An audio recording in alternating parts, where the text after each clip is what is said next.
Welcome to section 5.5, Theorems about Roots of Polynomial Equations. And I have a little joke for you. Where can you find a ruler that is 3 feet long? The answer? At a yard sale. Let's start off with a little review problem. We want to solve the equation 4b cubed plus 3b squared minus 16b minus 12 equals 0. So we want to find what values could be b. Alright, well we have 4 terms, so we know we're not going to do the quadratic formula. And we also know that because our degree is 3, so we have a cubic polynomial here. So right now that leaves us with factoring by grouping. Well, as I go to put parentheses around the first 2 terms, that's fine. But then I look to see where put them around the last 2 terms, and I have a negative sign in front of that 16, or a minus sign. So I want to change it to, instead of minus 16b, I'm going to make that into plus negative 16b. Alright, now what can we factor out from the first 2 terms? Well, they both have at least 2 b's, so I can pull out a b squared. Now I'm going to be left with 4b plus 3. Now from the second set, since the 16 is negative, we want to pull out a negative number. 16 and 12 are both divisible by 4, so we can pull out a negative 4. And I'm left with positive 4b plus 3. Remember, you're dividing each of these by negative 4. Alright, so now I have 2 terms.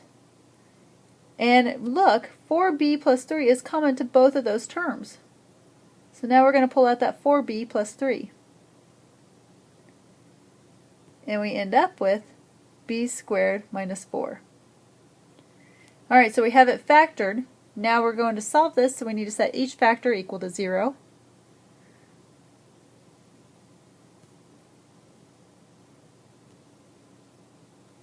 Alright, so here I can solve that one. Looks like we're going to get negative 3/4. And over here, I'm going to add 4 over, but then I have to square root it. And remember, we're square rooting inside of an equation. Do not forget your plus and minus. So we have positive and negative 2. And we have 3 solutions, which we were hoping for since we had a cubic polynomial. Example 2, we want to solve x cubed plus 3x squared minus 4x equals 0. Alright, now we also have a cubic polynomial here, but we can't do factoring by grouping since this one is a trinomial. Alright, and our first rule of factoring for no matter how many terms is to look for a GCF.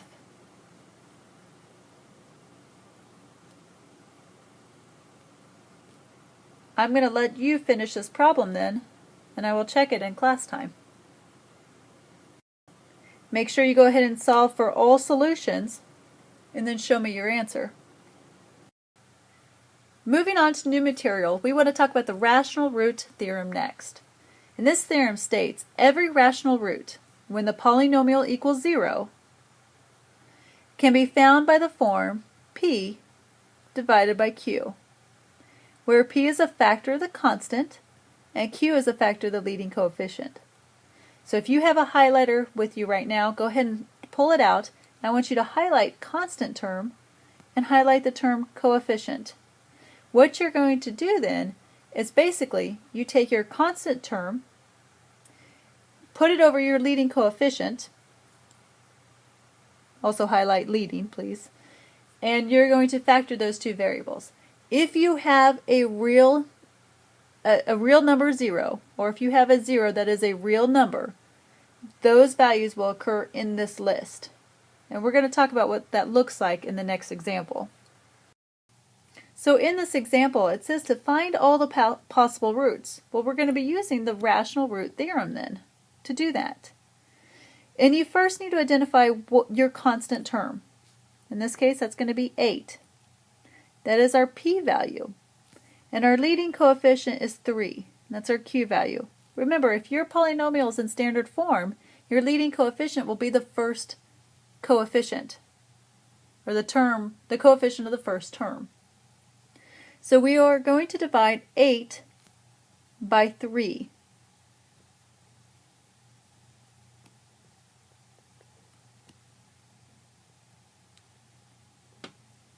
But before we can go ahead and divide those, I want to write the factors of 8 and 3.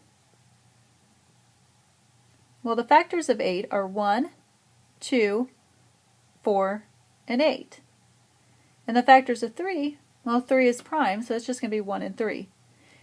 So if we have a 0 that occurs from this polynomial, that 0 will be in the list I'm going to write next. Alright, so what you do is you're going to take every number in the numerator and write it over every number in the denominator. Let's start with 1.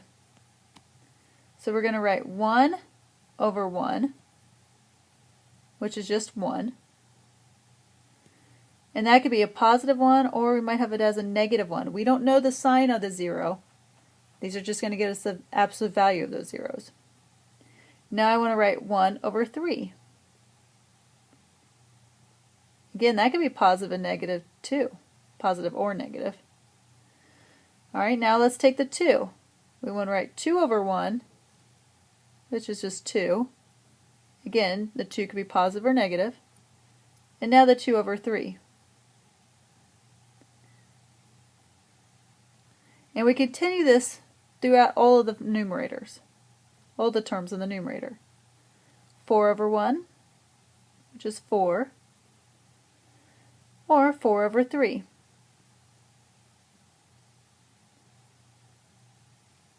Then we do 8. 8 over 1, which we can reduce to just 8. And then 8 over 3. One way to rewrite this list, instead of writing plus or minus this number of times, is I could just write it plus or minus and use a brace. 1, 1/3, 2, 2/3, 4, 4/3, 8, and then 8/3. If there were any fractions in this list that could be reduced, you would want to make sure that you did that. In this case, our fractions are already in simplified terms. Okay, so again, what the rational root theorem is saying is that if I were to graph this polynomial, and if it had any real roots or any real x-intercepts or any real solutions, those solutions would all be in this list. Okay, let's put this to practice again. So example 2 says find the rational roots. 15x cubed minus 32x squared plus 3x plus 2 equals 0. Well, basically, if we want to find the rational roots, that's telling us to solve for x. What values could x be that polynomial would equal 0? So we have done these problems before, and we've always looked to factor them. I've got 4 terms here. Can I do factoring by grouping? In this case, factoring by grouping will not work. So that's where we're going to do the rational root theorem. And we got to start by listing all the possible roots.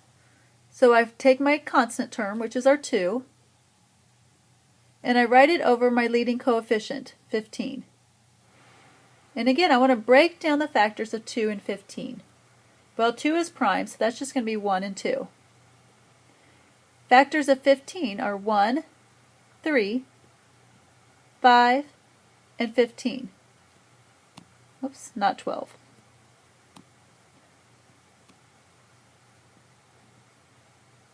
Okay, and now I'm going to take each number in the numerator and write it over each term in the denominator. And I'm just going to save myself time by writing the positive and negative sign in front of my braces. So we're going to start with 1. 1 over 1, 1. 1 over 3, 1/3.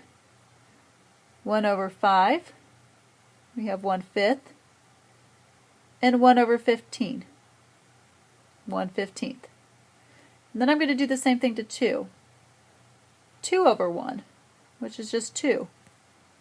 2 over 3, we have 2/3. 2 over 5 is 2/5. And 2 over 15 is going to be 2 over 15. And now we're done with step 1. Okay, step 2. It says test those possible roots by evaluating until you find one that works. So we just need to find one here. And what I did was I took the screenshot from step 1 and I placed it here in step 2 so that we still had our list available for us. Now remember, the numbers from this list could be positive or they could be negative. Like I can use 1 or I could use -1. So what I'm going to start with, and this is what I recommend that you start with, is try your integer values first. Specifically, try +1 and -1. Okay, so I'm going to put them in my polynomial, and I'm going to evaluate my polynomial until I find one that gives me an output of 0. Because remember, my polynomial is equal to 0, and that's what I'm looking for. So, alright, if you have a calculator, this works much faster. I'm going to try +1 first. So I'm going to write it out for you. Again, feel free to type this in your calculator instead. I have 15 times 1 cubed minus 32 times 1 squared plus 3 times 1 plus 2. Now the reason 1 works so well is that 1 is not going to change the signs on anything that I have here. 1 cubed is going to stay 1. I have 15 times 1, which is just 15. You know, minus 32 times 1 squared, that's just still going to be minus 32. Plus 3. Plus 2. And what I get from that, it's not going to be 0, it's -12. So we know 1 is not the answer we're looking for. So let's try -1.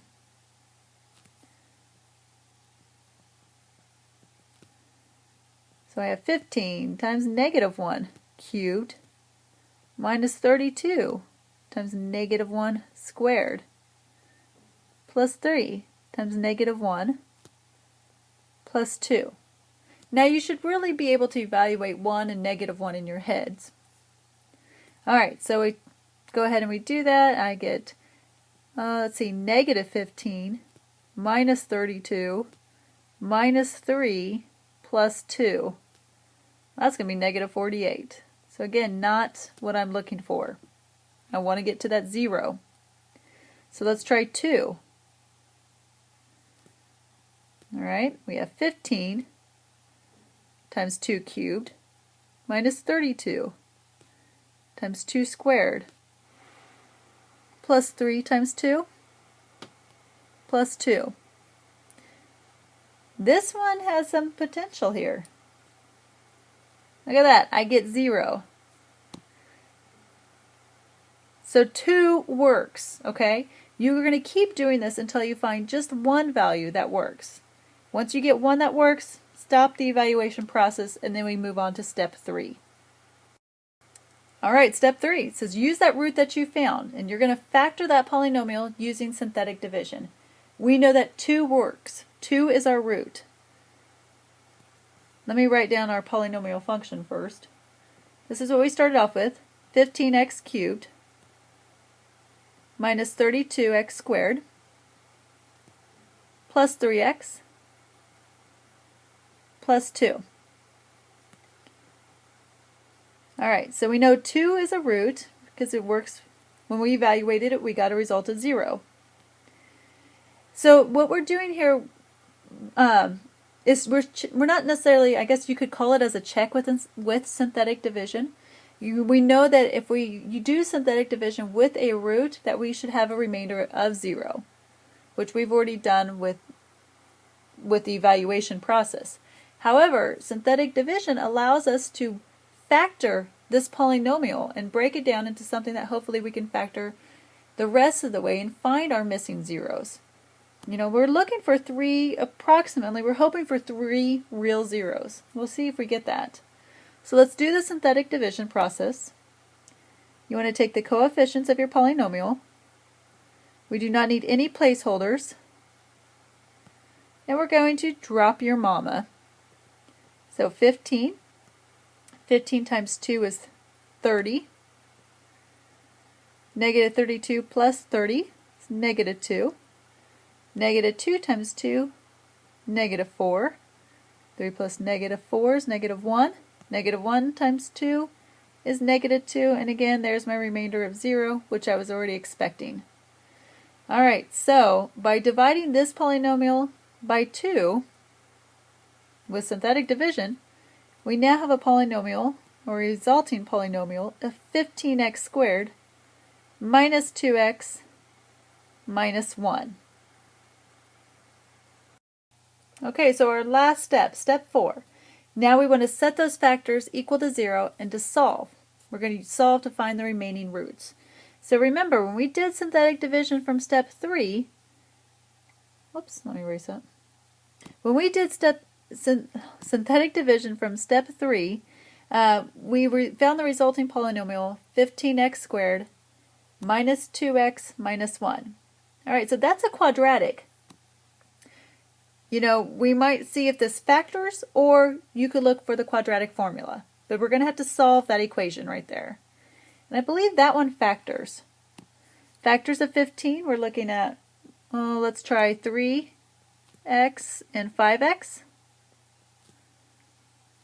And then to get 1, well, that's going to be a positive 1 and then another 1. 1 has to be positive, 1 needs to be negative.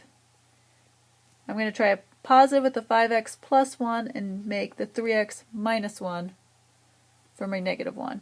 I'm going to go ahead and check my inner and outer product now. Negative 5x plus 3x, and yes, I do get negative 2x, so I know that my factors are correct. Alright, now we just set each factor equal to 0.